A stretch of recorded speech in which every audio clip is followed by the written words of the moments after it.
we have got the amazing Dr. Balsekar joining us here. So we're going to just be saying hi to him in 1 minute. And I'm also going live on Facebook.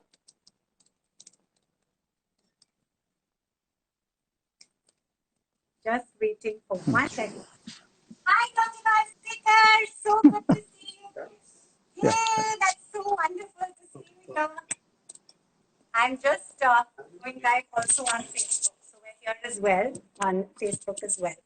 So, hi, Dr. Balsekar. Can you hear me? Yes, hi. Yes, finally. Great. I'm so glad to see you here and welcome everyone to this very special Mother's Day Live. We have the amazing Dr. Balsekar with us. And Dr. Balsekar, I am a one-man team here, so sorry about the confusion, but I'm glad we managed it. And I just want you to know that you're also on Facebook and on YouTube.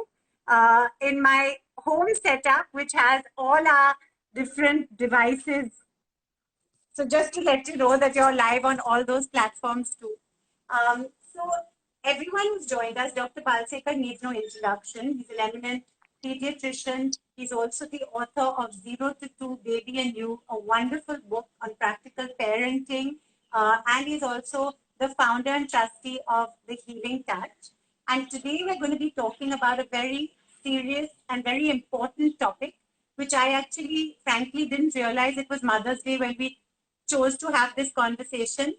But then when I thought about it, I realized this is probably a real gift to all of us moms to be able to talk to someone about what's really on all our minds, COVID and children, and the worry that's sort of circulating, all the information.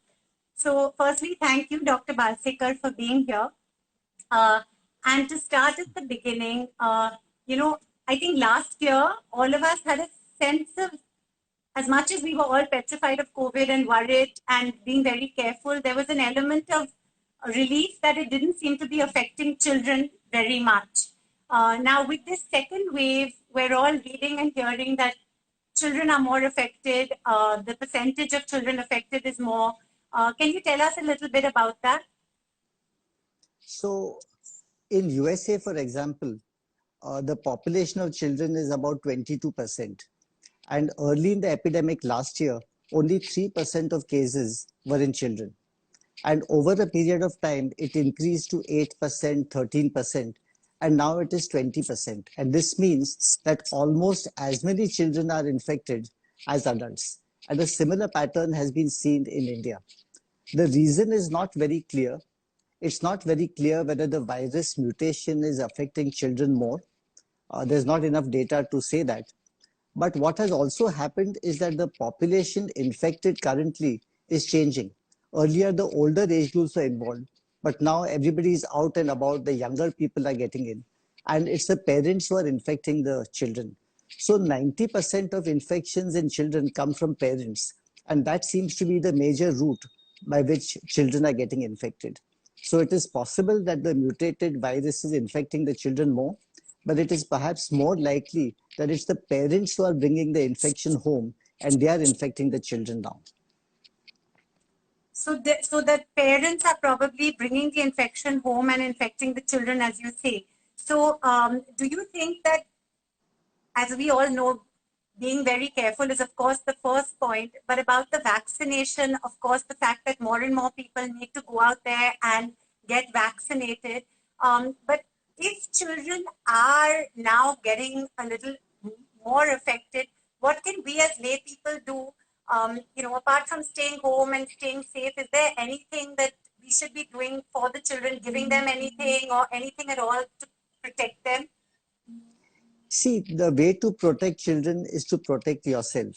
So 90% of the cases, like I said, comes from parents. Only 10%, particularly in older children who are out and about, they get it when they go out and get infected. So I think parents protecting themselves is the single most important thing. Vaccination is the second very, very crucial component. There should be no vaccine hesitancy. And I get scores and scores of phone calls saying which vaccine to take, what should be the gap between two vaccines, and is it safe, and I've got allergies, and I've got this and that, and should I be taking it? So vaccine hesitancy should not be there.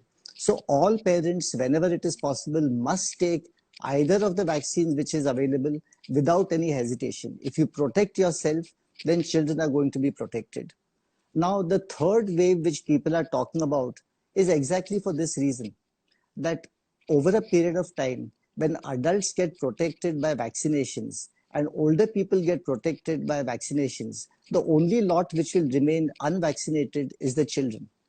Now, there is considerable questions about whether children infect other children. Now, many studies have shown that the viral load in the noses of children is very high and perhaps even higher than the viral load in adults. But it's not very clear whether this translates into more infection from child to child. And there are many reasons for this. For example, in schools which opened up in Scandinavia, USA, and Australia, they found that even though children were infected, the transmission of infection to others was extremely low. So they may carry the virus in large amounts, but they don't seem to infect other children or adults as much. So, however, when adults get vaccinated and when schools open, which will be towards the end of the year, hopefully, that's when the risk is that these children will probably be the main group which are involved in the third wave if it does come about. Oh, so that's very interesting that it's actually not the viral load, although maybe more in children, they're not actually infecting each other as much, which is quite nice, reassuring to hear. Yeah. Doctor, just 1 second. I just want to make sure that people can hear us clearly because I'm actually, it's a bit soft for me. Rupa, sorry, can you hear me all right? I can hear you. Yeah. Doctor? Yeah, you can Yeah, hear me all right? yeah. Just give me half a second. I just want to check if Rupa can hear me properly. 1 second.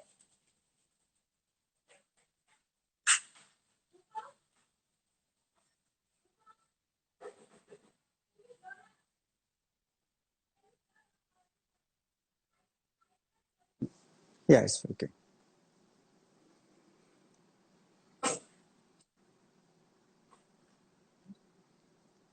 I think she's doing checking the sound.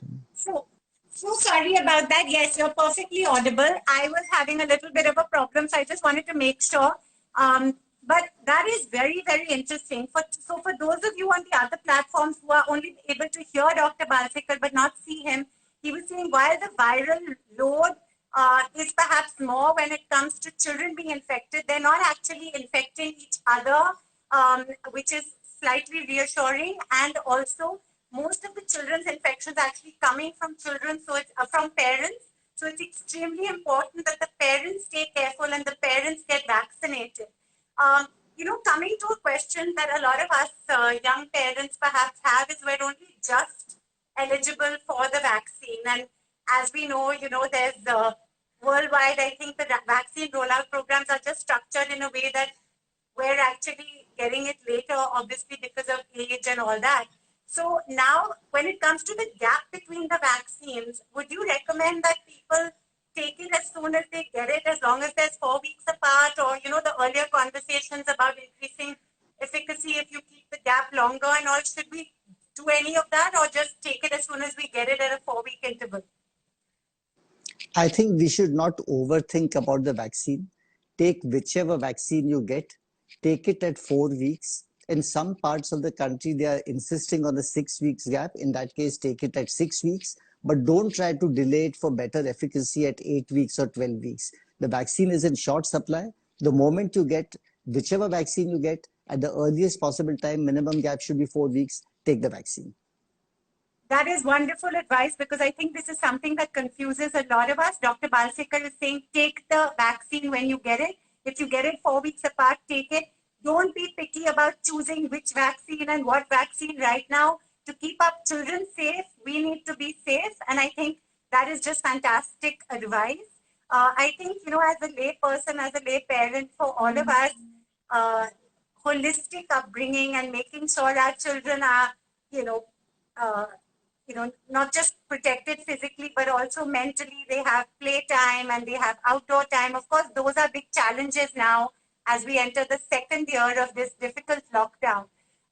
So on that side of things, not just the health, but the physical and emotional side, what would you recommend, doctor? Do you think it's okay for children to play if there's a small area in the garden, in the building, as long as one manages to maintain social distance? And what are your views on that? Because some people are, of course, everyone deals with this differently, and some people don't step out of the house and make sure the kids don't step out of the room.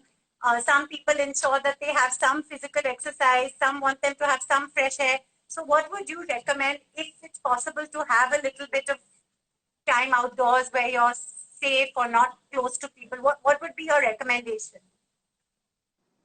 I think in the early days of the pandemic, we didn't understand how infection spreads. Now it is very clear that infection spreads largely by airborne and droplet infection. The infection spreads in a very reduced incidence once you go outdoors. So when children go outdoors, and if they are masked and if there is some distancing, then it is perfectly safe for children to go down. And I think children need to go out and play. It's very important for their physical and mental well-being. And if you can maintain distancing and if they're outdoors and playing, it's perfectly okay. The second bit is that, like we discussed, infection from child to child is relatively low.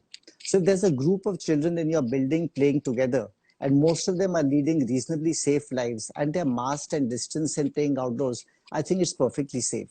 But there has to be a balance between safety and the benefits of playtime. So I think precautions have to be taken, but with good, sensible parenting, I think it's possible to permit the children to go out and play.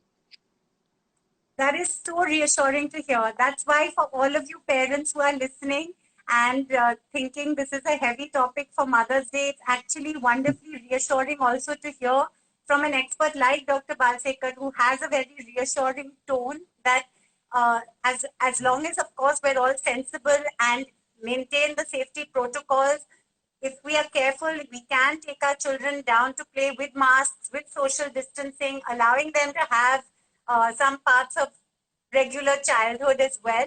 And I think I've always been a believer that a little bit of exercise every day builds the immunity, not just for the children but also for the adults. What is your view on that? Because I've watched some interviews of yours from now and from last year, and I think in an Indian Express interview, someone had asked you, if the sterile, very careful environments that we're creating for our kids are actually going to have a negative implication on their immunity. So what are your views on that, on the building immunity side of things, and how we can ensure the balance between building immunity and staying careful? So this is a complex question. And I agree with you that going out and playing and being physically active, being in the sun, getting natural vitamin D is good for immunity. Also, most children are given some routine multivitamin supplement just to make sure that they're getting enough vitamin C and D and zinc and things like that. However, immunity at this time is different. What I had spoken about earlier is that those who live in very sterile environments and they don't get normal childhood infections, they are more prone to allergic conditions and autoimmune conditions. So this is a general concept. It's called the hygiene hypothesis. But at that time, it's important for the prevention of allergic disorders. But at this time, when the numbers are really high, I don't think that's important. The important thing is to take absolute care, go outdoors with due precautions, and take some multivitamin supplements so that your immunity level is optimum. That's wonderful advice. Again, take some multivitamin supplements and make sure you're protected, but also let the children play as long as it's safe and careful too. So, Dr. Balsekar, when it comes to the actual, God forbid, incidence of a child being infected with COVID, as again, I've seen your interviews earlier saying that most often children do quite well and recover quite all right. How would you describe the general sort of pattern, and what should parents be doing if they observe? Basically, what are the signs and symptoms? What are the red alerts to actually get help? How would you describe that timeline? So I think the good news is that despite the panic at this time, the percentage of children requiring hospitalization and critical care or intensive care is very low. For example, adults, about 15 to 20% of adults who are infected need to be hospitalized. In children, the percentage is 2 to 4%. About 5% of adults need intensive care. In children, it's less than 1%. And the mortality in adults is 2%. In children, it is far less than 0.1%. So overall, children do really well.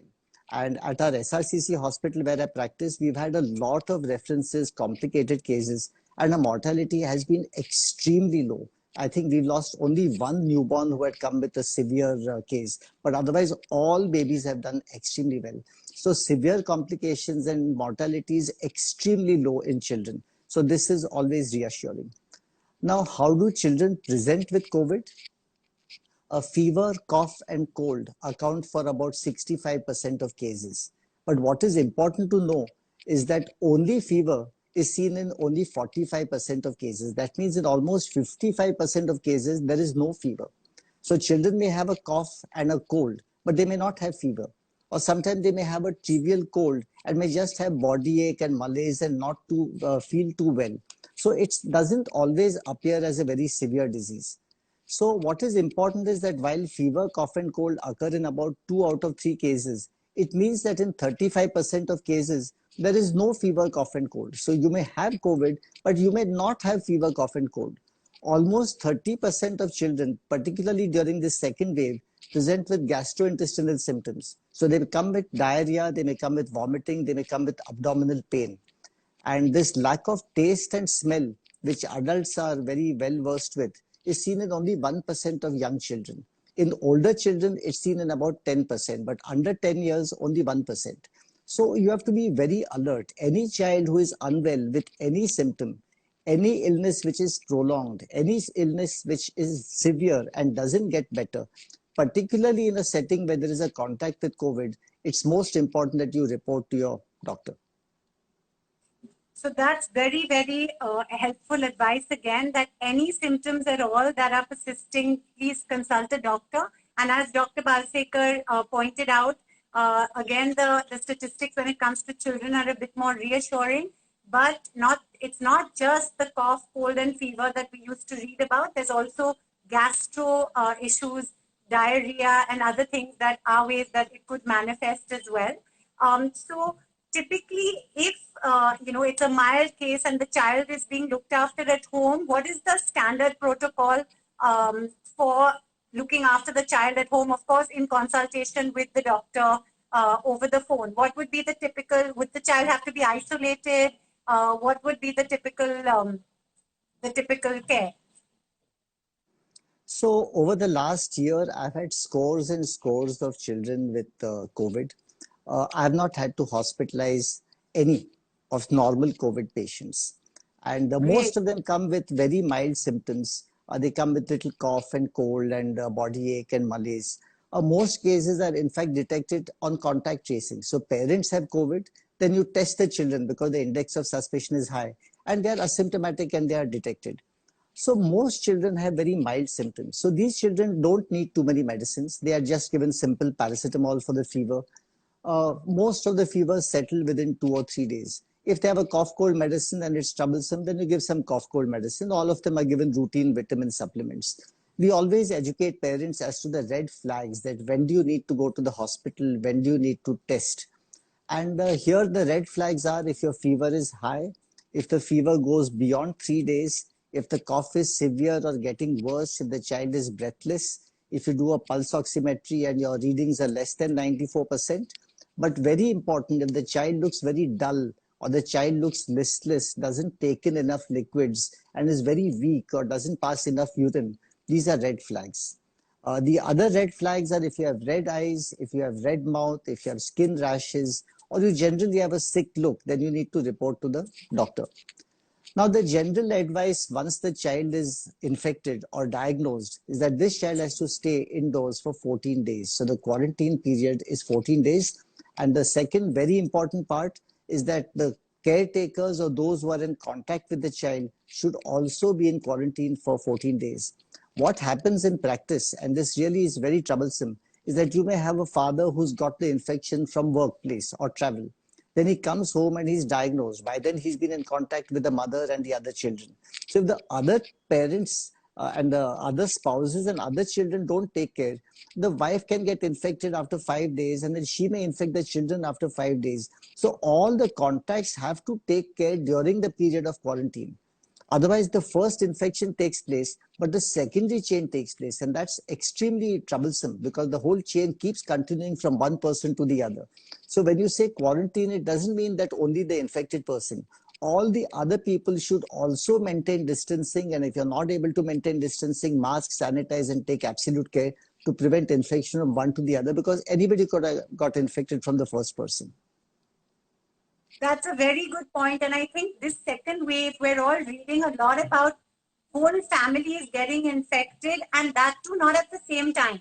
So I think the point you make is very, very important, that when or and if there is a case in the house, you need to isolate and quarantine everyone, because otherwise, one by one, uh, at different times, so then actually the time frame becomes much longer for one family. So it's better to do it all at the same time.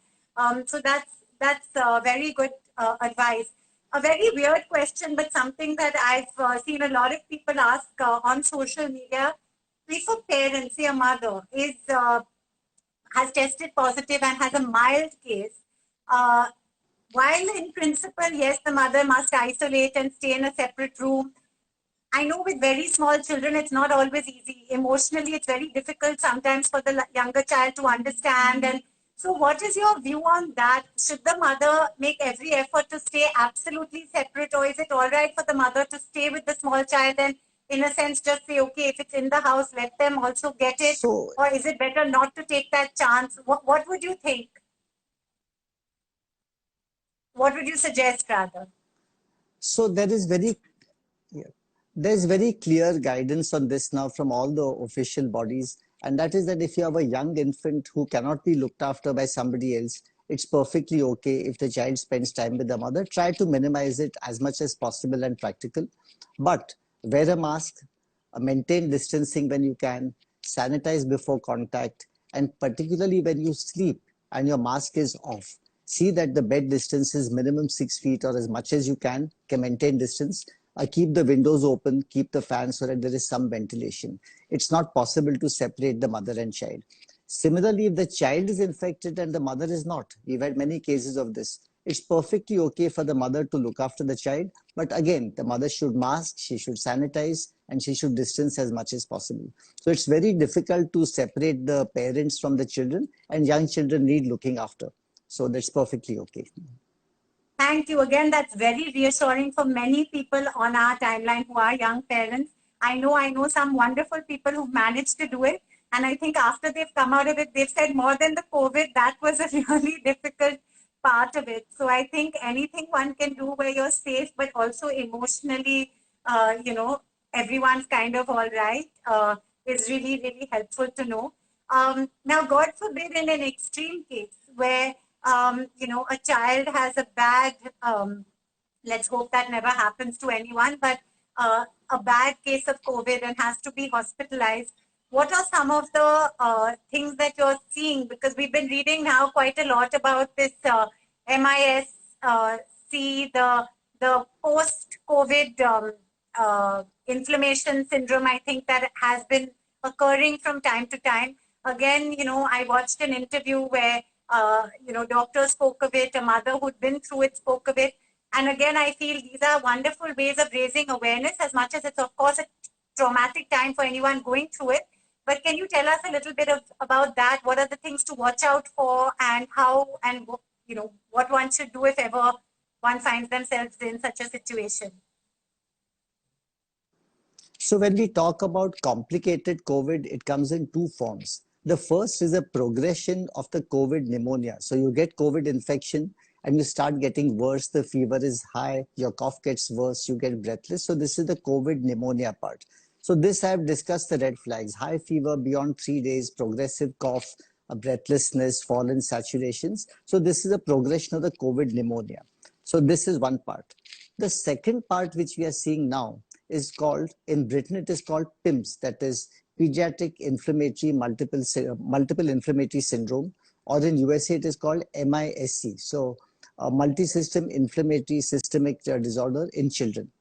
Now, this typically takes place 2 to 6 weeks after the child has had COVID. In about a third of cases, there is no history of COVID in the child, or there may be just a history of contact with COVID. So many of them are asymptomatic. So even a contact and a history of COVID is sufficient. Now, 2 to 6 weeks later, what happens is that antibodies form. So this is called immune dysregulation. And these antibodies can go and affect different parts of the body to cause this MIS-C syndrome. The good news is that it's extremely rare. Overall, about 1 in 700 children who get COVID get this condition. The second part of the good news is that if you diagnose it and it's not difficult to diagnose and you treat, they all do well. But if you don't diagnose and if the disease is allowed to progress, then you can have a variety of complications. And these children typically come with red eyes, red mouth, skin rashes, sometimes lymph nodes enlarge. Sometimes you come with drowsiness, confusion, or neurological problems. Sometimes you come with cardiac problems where you get breathless or you get a fall in blood pressure. And sometimes you get involvement of the kidney, pancreas, and other organs. So any child who has fever beyond 3 days without any reason, don't call it a simple virus and ignore. In the current setting, when you don't have what it is, always think of and look for MIS-C syndrome. But like we discussed, it is rare. About 1 in 700 children who get COVID get this. But if you diagnose it in time and treat it, the outcome is very good. We've had our share of MIS-C children, and within 3 to 4 days, all have gone home and done extremely well. So it's quite easy to diagnose. As long as you're aware and the parents come in good time, it's possible to treat with very, very good outcomes. See, again, this is extremely reassuring. And this is why I said this is a gift for all of us mothers to hear all this, and fathers, on Mother's Day, because I think early diagnosis, as Dr. Balsekar says, and making sure that you immediately are aware that these could be red flags and get help is so important. And then the children are getting completely cured. So these things to me as a mom are very reassuring, because one often hears, and this is, I guess, how awareness works. You often hear of extreme cases, which always makes everyone very scared. And then, you realize that those are actually cases that can help you to realize to move quickly. So thank you for that information as well, doctor. Now coming to the mental health, mental health of the children. I I feel like all this time, we keep saying, wow, the kids are so resilient, they're so adaptable. We're all seeing, I mean, our kids are now, 9 and 11. And of course, you've been there from when they were born with us. And every day, as much as we all go crazy all together and fight and shout and all that, but I also feel in many ways they're thriving because the father's at home as well, the family is bonding. We're doing more things together. I'm somebody who tries to look on the optimistic, bright side of things. And as much as it's very, very difficult, I do try and think, okay, hopefully physical school will resume soon, touch wood, safely. But till then, we're managing. But there's a huge, huge, huge population of children that do not have access to online school, that do not have home environments where maybe they are able to thrive. What are your views on a more macro level about that? How can people help children like that who may not be having this kind of access, or what could we all do, uh, you know, for anyone in those situations? I feel very helpless when I even think of it, because to me, at a policy level, I wish in many ways education had been prioritized more than many of the other economic activities that had opened when there was an opening. But what are your views on that? And do you think this has been the right thing to keep the schools shut for so long? And what are your views on how that will pan out and what it does to the children's mental health? So this is a very important and a very complicated question. And I think by now there's enough data, and it shows that almost 25 to 30% of children have had some mental health problems. And when we talk about mental health problems, we are talking about significant problems, that is anxiety, depression, and things like that. When you talk about mental health problems, you should also see that this world is not uniform. You have an average family getting mentally impacted, and then you have vulnerable children, children with pre-existing mental problems. They have been badly hit. You have children with developmental disabilities. They've been badly hit. And you have vulnerable families. So you have a small family or a joint family with a large space going in a holiday home, and you have people to help, and the fathers are around. And these children have actually thrived. And you have other families where they're living in small houses. They don't have computers for everybody to do homeschooling. They go to schools which are not equipped to give online teaching. And then they're all fighting for space and computers. They've had a really difficult time. So those who have economic issues and those who go to schools which have not been able to provide the necessary educational infrastructure, they've really had a difficult time. So children have presented with different forms of mental health issues. So for example, an older child may come with anxiety and depression and may communicate with you. But younger children may come with behavior problems. The child may come with bedwetting. The child may come with aggression. The child may come with sleep disturbances. And you've had eating disorders, children who don't eat well. So you have a variety of symptoms, abdominal pains, aches and pains, headaches, migraines. So children come with a variety of symptoms. So mental health has been a very, very major issue. And it's, as you know, called the silent epidemic, which has followed COVID. So as parents, what do we have to do? I think children thrive when there is a structure, when there is a routine. We all like holidays, but that's when it's for 1 week in a year or 2 weeks in a year. On a day-to-day basis, children thrive when there is a structure. They need to sleep at a regular time. They need to wake up at a regular time. They need school time, study time. They need play time. They need enough sleep. And all this has been totally chaotic for children. So older children, for example, don't get enough sleep. They sleep at 2 o'clock, 3 o'clock because there's no school. They don't get up in the morning. They don't have a ability to play. They don't have a routine. And this has really impacted a child's health. So as parents, what we need to do is make sure that they have a routine. Children should continue to sleep at a regular time. There should be a study time. There should be a play time. And the most important thing is reduce your viewing of television, discuss less of newspaper articles, because this negativity goes to children and they're not able to digest and they're not able to express. So despite the situation, it's very important that the family as a whole continues to try to remain upbeat, try to keep optimistic, talk about the good things which are happening, and try to see that the children are also looked after and involved. Many parents have done good things in helping, and this has been an opportunity that parents have taught children about how to help the community. So they've taken advantage of this situation to actually help the children grow in different ways. So it's a tough topic, and there are many aspects involved. But I think we have to do our best in the situation.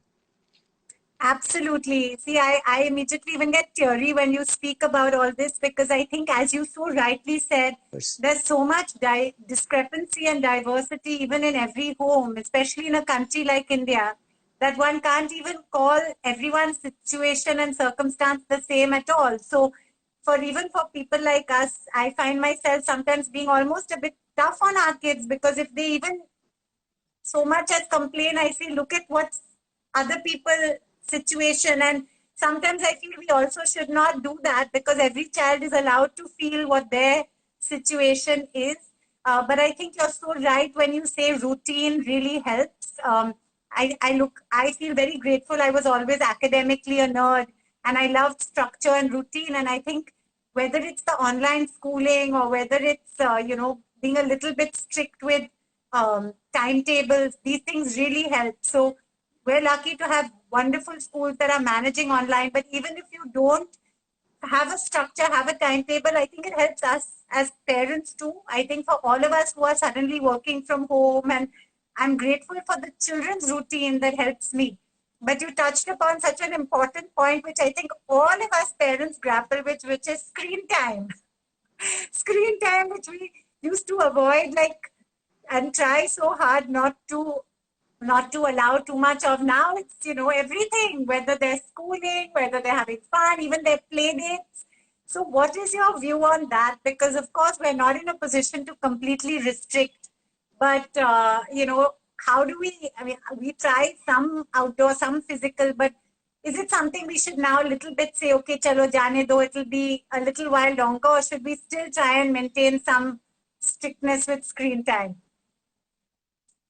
I think so. Screen time, everybody knows, is not good for kids. But at the current situation, I think with no other options, one has to be a little kinder to children and permit it within limits. So I agree with you. A little bit of leeway is all right. Yeah. So, doctor, we've got so many amazing questions because with Instagram, a lot of questions come, and I must thank Dr. Balsekar because till last night he was not on Instagram, but thanks to this chat, he's on Instagram. So just, because there are so many questions and I've been seeing them, I've seen Neha, Ronan's mom, say thank you for a very informative chat. I've seen Jacob saying routine is very important for kids. I've seen Jacob again saying, this is such a wonderful conversation. Thank you, Mr. Dr. Balsekar. Alicia says, will the kids get vaccines soon, or when do you think that might happen? So in India, for example, about 26% of children are under the age of 18 years. And it's a very, very large pool. Now, as you know, Pfizer started with over 16, and very soon they're starting above the age of 12 years. They have ongoing studies, and it is expected that by October to November, they'll probably approve of the vaccine above the age of 2 years. The other vaccine manufacturers are also doing studies. So I think we expect by the end of the year or early next year, the vaccine will be available for children. And it's very important because by the time the pandemic is in its later stages and children need to start to go to school, I think it's very important for children to be vaccinated so that the parents are confident that they're safe when they go to school. And also, if children are vaccinated, as you know, that children, we always fear whether they are silent spreaders and whether they're going to be spreading the infection because of the high viral load in their respiratory tract. So it's very important that children are vaccinated. And this is going to be a very, very critical component of ending the pandemic. And we hope that by the end of the year or early next year, the vaccines will be approved, and let's hope that they are available in sufficient quantities to vaccinate all our children. That's really good news because, of course, the next question exactly a few seconds after that one was, when do you think the children will get back to physical school? So, do you think that that's only going to happen once the vaccine is available to children?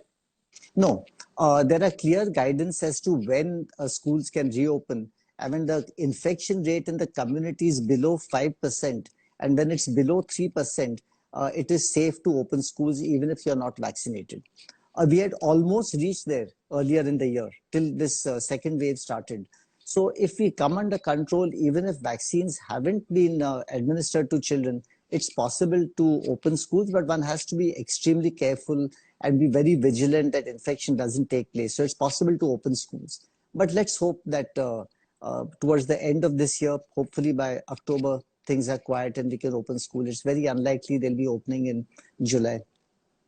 I know. I think, we all had that light at the end of the tunnel for July when things were going quite well. And this second wave has really been a terrible, of course, one. I don't want to get into the very sad situation and the tragedies of lack of oxygen for so many and all that, because I think those are logistical issues which hopefully will be resolved. But again, trying to look on the optimistic side, let's hope and pray there's no suffering, touch wood, and everyone's fine, touch wood, all of us. But I think it's also perhaps brought up a lot more disaster management and planning protocols, and in fact the conversation about children and vaccines and children going back to school, I feel, has become more prevalent as people are now making sure the administration is making sure to cushion any possibility of a third wave.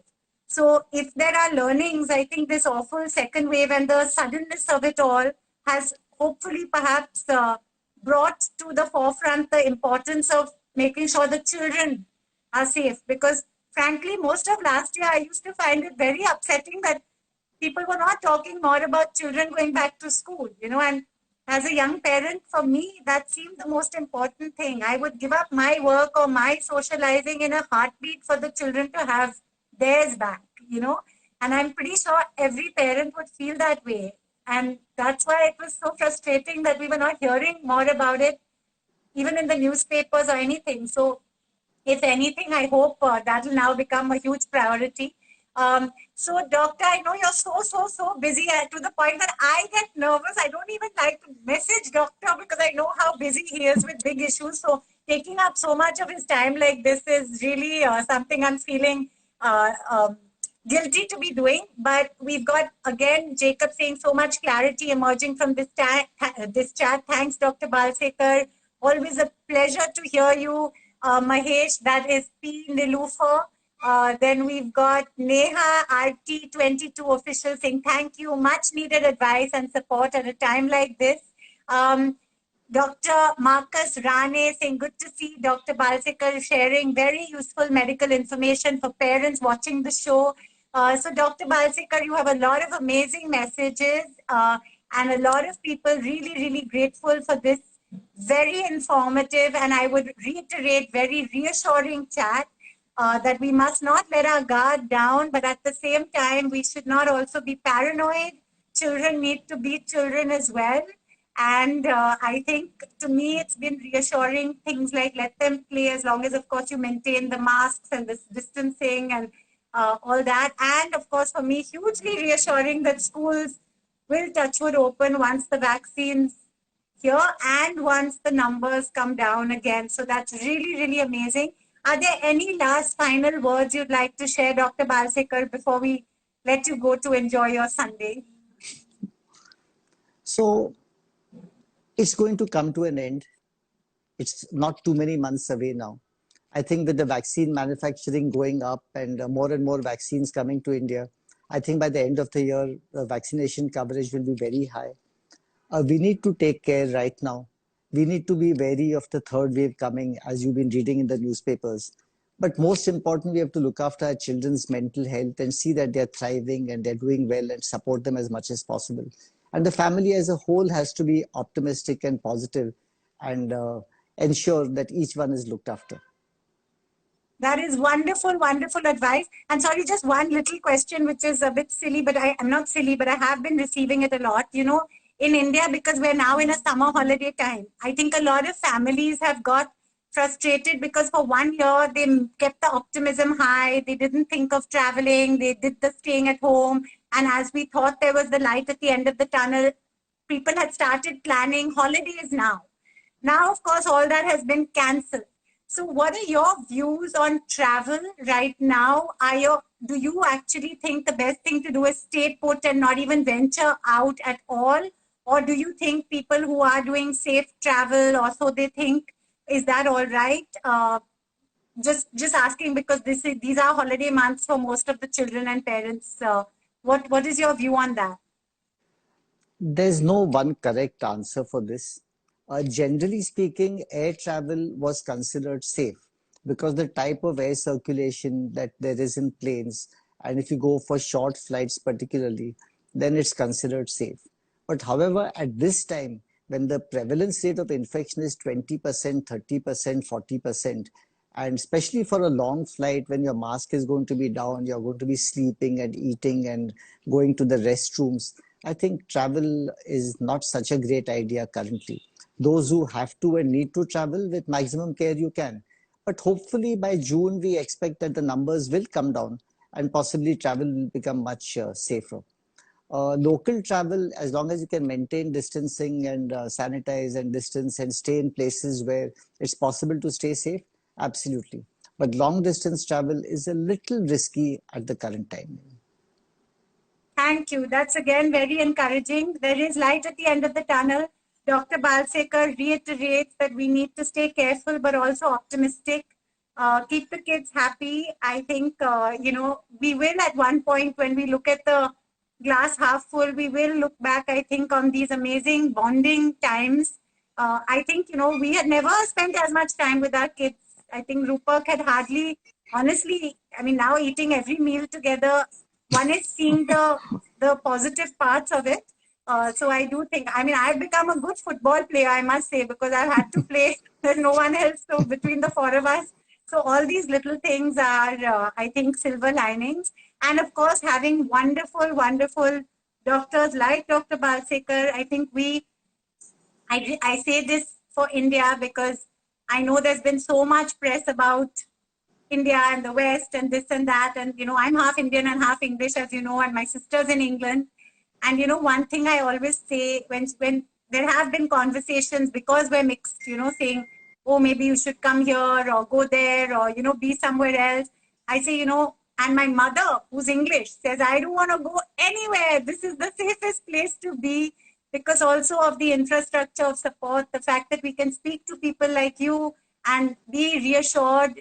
This is something that I think is very, very unique and special to India. And I don't want to comment on other places, but the truth is to be able to have this interaction and to have so many people who will watch it, because this will now go on to YouTube and Facebook and Instagram. It's very, very reassuring. So thank you very much, Dr. Balsekar. Stay safe, stay happy, and thank you so much for keep making it a very special Mother's Day. Thank you. Thank you. Oh, and one last thing. Dr. Balsekar loves pets, and I saw on several of his interviews, he reiterated that pets are safe. Important to say that, because poor pets got a lot of flack in the beginning of lockdown. So nice to know that all of you with your pets, let your kids enjoy your pets too. Right? Okay. Thank you. Thank you. Thank you. Thank Bye. you. Bye. Bye. Thank you, everyone who's joined. And that was the wonderful Dr. Balsekar. This whole talk is going to go up onto IGTV and onto YouTube and onto Facebook. Thank you for all your lovely comments. Shibani says, very informative and lovely talk. Kumari said, Dynamo says, Kumari. Everyone says, love you, love this talk. Clear and reassuring as always. Sandhya says, thank you all. Lots of love. Bye. Ta-ra, ta-ra, ta-ra. Happy Mother's Day. Fantastic and informative. Thank you, Jacob. Thank you, everyone. Thank you, Neha. Thank you, Pooja. Thank you. Can you please ask if the vaccination schedule is delayed by a few months? Is that okay? Vaidehi, Dr. Balsekar just left, but I think he said as soon as you can get your vaccine, take it. Parents staying safe keeps the children safe, and children will soon get vaccines too, which is also reassuring. He also said that he thinks schools will open once they say there's a very strict, a very clear protocol that once the vaccination rate is below a certain amount, vaccination for teachers also needs to be prioritized. Absolutely. Ashni, so good to see you here. Absolutely. I think teachers should be considered frontline workers, just like, people who are in direct contact. Thank you. Hi, Alisha. Thank you. Thank you, doctor. Hope the kids get back to their normal routine. Absolutely. Touch wood. One more question most mothers have is to take vaccine when breastfeeding and pregnant. Your word would be appreciated. Oh my gosh, I'm so sorry, Dr. Foru. Dr. Balsekar has already left, but I will ask him that and I will send it to you. I also saw in a previous interview he did that I'll check with him what that answer would be, but thank you. Multivitamins, thank you so much for all these amazing, amazing questions. And Rosa says, Hindi में बात करना, बिल्कुल हम हिंदी में भी बात कर सकते हैं. Next time हम हिंदी में करेंगे. ये बहुत बहुत अच्छा discussion था. Thank you everyone so much for joining. Very informative. Thank you, Dr. Balsekar and Tara. Thank you, Vandana. Thank you, Neha, for saying. Thank you, Dr. B and Tara. Extremely helpful. Jacob says, nodding so attentively. Thank you, everyone. So much clarity. Thank you so much, everyone, for joining. Stay safe. A very happy Mother's Day and lots of love to all of you.